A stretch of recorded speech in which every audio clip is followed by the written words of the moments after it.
playing host here. This is none other than Axel Hodges. He is a 9-time X Games medalist. He owns 3 gold, 4 silver, 2 bronze.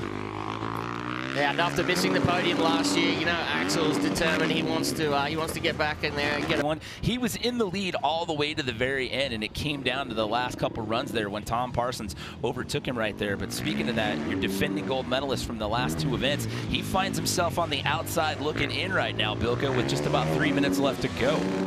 I think he's still got a bit left in the tank. I was just about to say that, and right there he goes and throws one of his. And again, going back to what I said earlier, if he's able to three-peat, it will be the last time we've seen that in this event at the X Games since Jeremy Stenberg did it in 2013. But at the 2.5-minute mark here, it's still Hodges, Van Stippen, and Watanabe. Your top 3 as we look at the X Games rookie again here, Christian Dresser, moved from Florida to San Diego June of last year. Nice, getting it nice and sideways there. It's quite a skinny landing for that first jump. And you got to, if you're hitting the 110, click third, send it. Big old turn down there. As we take another look at Corey Creed. Corey in that number 6 spot for now with under 2 minutes left to go here in the Moto X Best Whip final.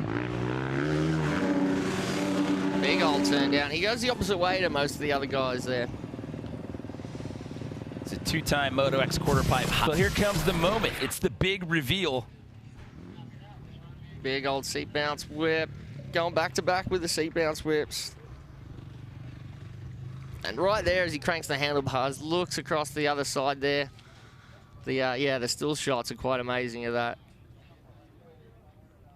He owns 3 gold medals and 2 silver in this event. We talked about Jared McNeil, 5-time gold medalist here